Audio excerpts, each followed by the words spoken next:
Hoje vamos falar de um tema que para mim talvez seja um dos mais difíceis de concretizar com qualidade através do ChatGPT.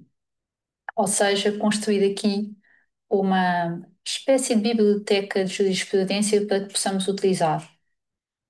Qual é que é a grande dificuldade?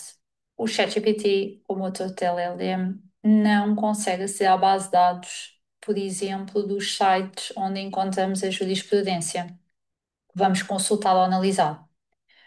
Portanto, aquilo que temos que fazer é fornecer esse conteúdo manualmente ou através de upload, dependendo do plano que nós estamos a utilizar.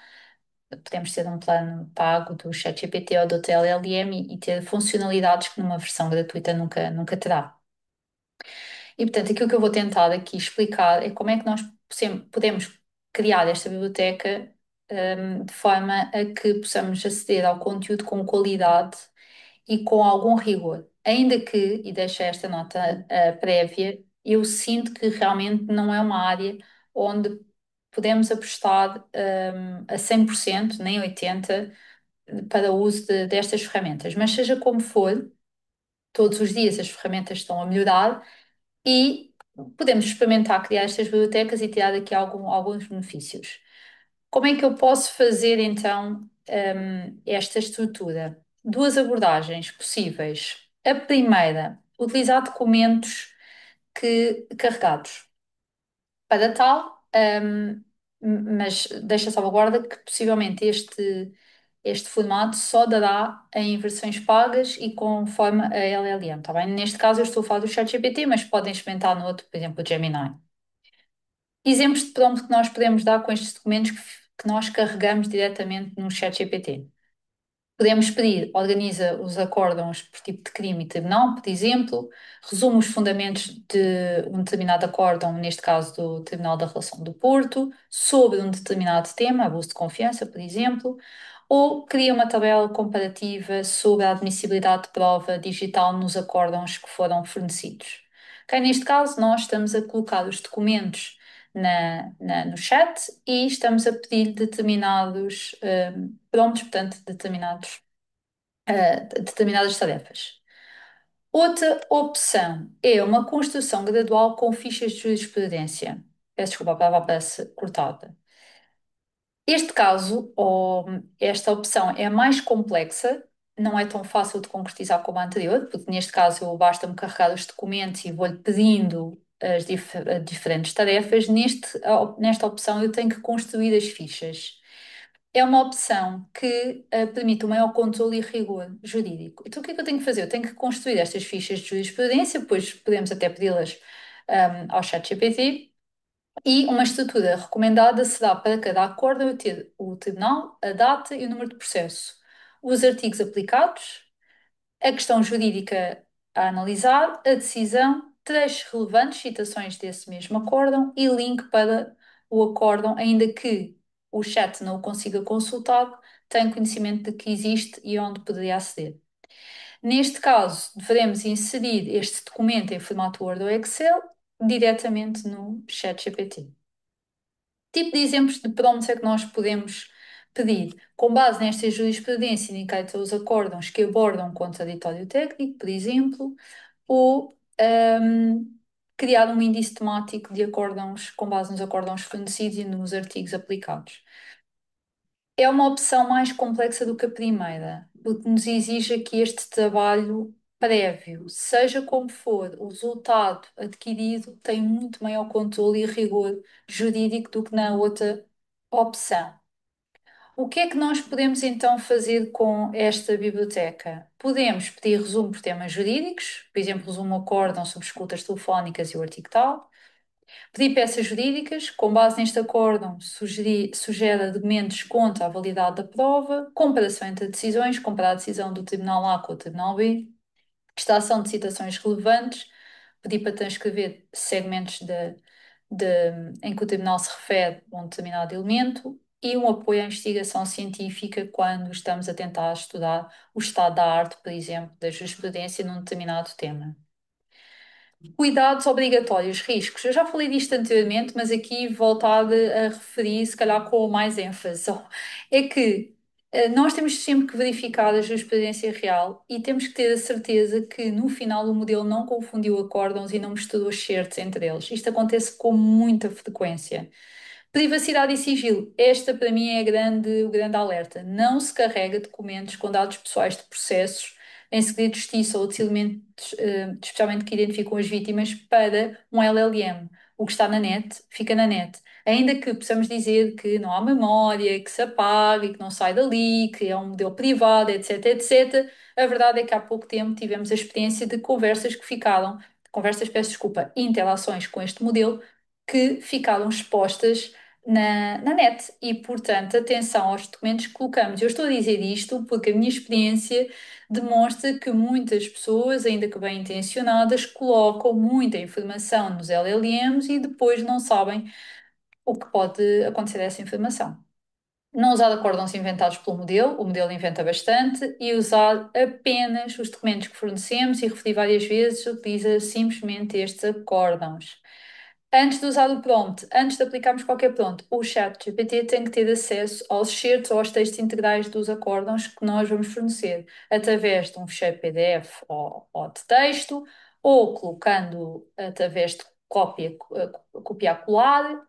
Os links não dá, não é? Portanto, nós podemos fornecer o link só para demonstrar que é real, mas ele não consegue aceder à informação de forma integral daquilo que lá está bem? Atenção, quando nós vamos fazer o upload dos ficheiros ao colar, se ocultamos ou não aqueles dados que não nos devem efetivamente lá estar.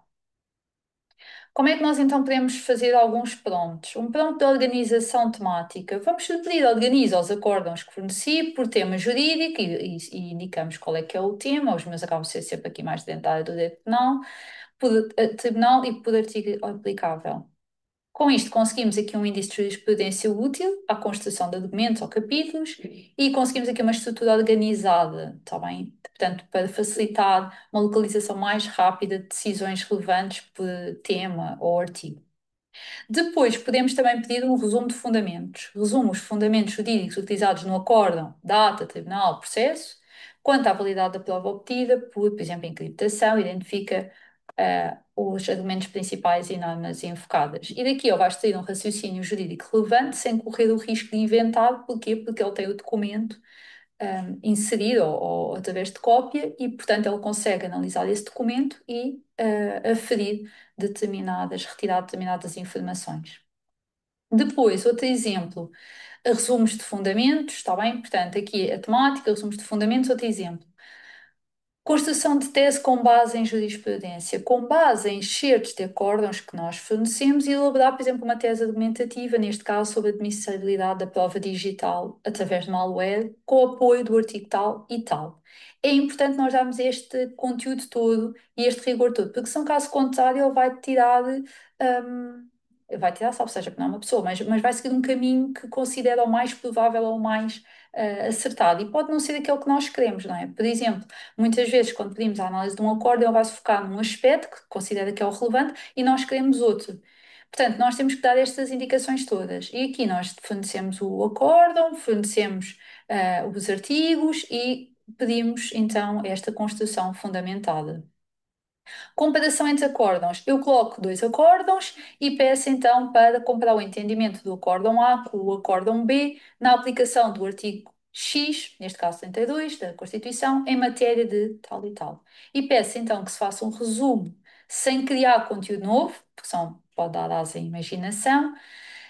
Sabem que os LLMs, o ChatGPT tem muitas alucinações e sempre por base aos excertos fornecidos. Isto é muito importante. Nós temos de dizer, com base neste excerto, com base neste documento, com base no que te dou, compara A com B no critério tal, que há de ser os artigos, em matéria de. Aqui vamos evidenciar divergências e uniformidade, está bem? Nós conseguimos aqui obter uma interpretação entre diferentes tribunais, encontrando convergências, divergências, etc. Sem risco de criação de conteúdo fictício. Porquê? Porque é com base naqueles documentos que nós demos e não numa pesquisa que o chat fez. Tensão da divergência. Portanto, analisar os acórdãos fornecidos, uma vez mais, e encontrar divergências na aplicação, aqui eu dou dois exemplos de artigos, e no que respeita à admissibilidade de prova digital. Uma vez mais, nós temos que sempre colocar os acórdãos que queremos, por documento ou por cópia, colar, identificar precisamente o que é que nós queremos obter, os artigos, a temática, e efetivamente aquilo que nós queremos aqui é identificar eventuais divergências. No anterior era comparar o entendimento. Nós temos que ser específicos no que queremos, está bem? Citações e identificação de questões. Para mim é muito importante sempre obter citações em conformidade com uma determinada norma. No meu caso, eu usei a NP 405. E, portanto, peço sempre, com base no acórdão tal, que se gere a citação bibliográfica conforme esta norma, em que aparecerá tribunal, data, número de processo, o link do acesso, local e data da consulta. Eu não tenho por hábito consultar a jurisprudência desta forma, porque, tal como vos disse, o rigor que eu procuro, que eu exijo, é muito elevado. Eu acabo por sempre verificar muitas, muitas, muitas vezes por mim própria. Eu tenho muito medo de errar. Eu não quero colocar algo que não seja verdadeiro. E, portanto, eu acabo por não seguir muito este método. Uso alguns prompts que aqui estão, mas acabo por verificar muitas vezes posteriormente. Mas, por exemplo, para a criação de referências bibliográficas, eu peço muito o auxílio do ChatGPT. E, de facto, se nós identificarmos qual a norma, o formato, as referências, as citações saem em conformidade. Aqui um botão para identificação de questões jurídicas. Indica as questões jurídicas no acórdão tal, identificado por data, tribunal e processo e, com base nesse excerto fornecido, então apontar a lei aplicada, as posições relevantes do tribunal e assim conseguimos, por exemplo, criar uma ficha de jurisprudência com um sumário, por exemplo.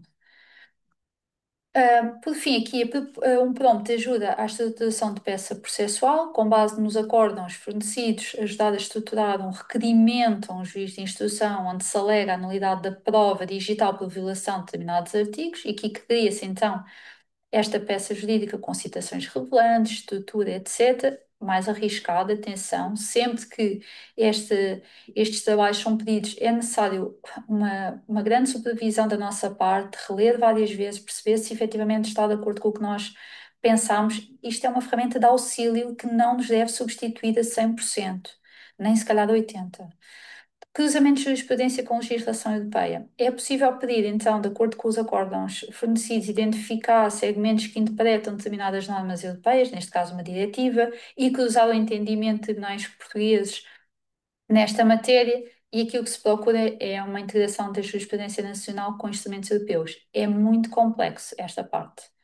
Requer muitas vezes várias tentativas, muito trabalho da nossa parte. Possivelmente aqui eu arrisco que 80% é trabalho nosso, porque estamos mesmo a colocar toda a informação e, na verdade, ele só nos vai dar como, quase como uma síntese ou um sumário daquilo que nós colocámos e que estivemos a ler.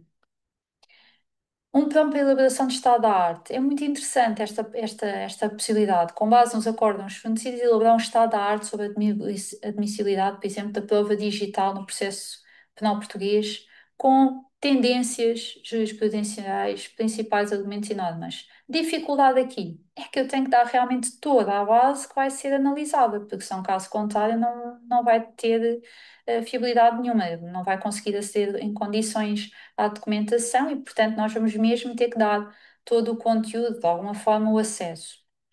Aqui há uma certa ajuda, um apoio, um auxílio para a redação de capítulos, de teses, de artigos, de algum trabalho que estejamos a fazer, porque consegue fazer aqui uma análise, uma síntese de diversos documentos. O que é que eu sinto aqui em relação a esta matéria? É que se nós conseguirmos criar uma boa base jurídica, portanto, com acórdãos, etc., por exemplo, no nosso computador, e fomos submetendo carregando para o ChatGPT e fomos pedindo alguns prompts que aqui demonstrei, resumir, comparar, analisar, retirar excertos, etc., facilita-nos ou estrutura-nos ali um bocadinho o nosso trabalho, mas não nos substitui. Talvez nós percamos algum tempo em contar determinadas ligações ou a estabelecer determinado raciocínio, às vezes até a validar o nosso próprio raciocínio, e esta ferramenta ajuda-nos a fazer essa ligação e essa estrutura, mas nunca o faz totalmente de raiz. E termino salvaguardando uma vez mais que não se deve colocar acórdãos, informação, onde tenhamos nomes completos, informação completa, dados das pessoas, etc., porque estamos a colocá-lo online, tá bem? Isto não deixa de ser uma ferramenta online e, portanto, carece muito aqui da nossa prudência, da nossa consciência em relação a estes riscos e, acima de tudo, uma noção de cibersegurança e de como é que nós devemos zelar por este uso, online. Seja como for, os recursos disponíveis à data são muito valiosos como auxílio e como ferramenta estruturante daquilo que é o nosso trabalho. Espero que tenha sido aqui uma ajuda. Obrigada e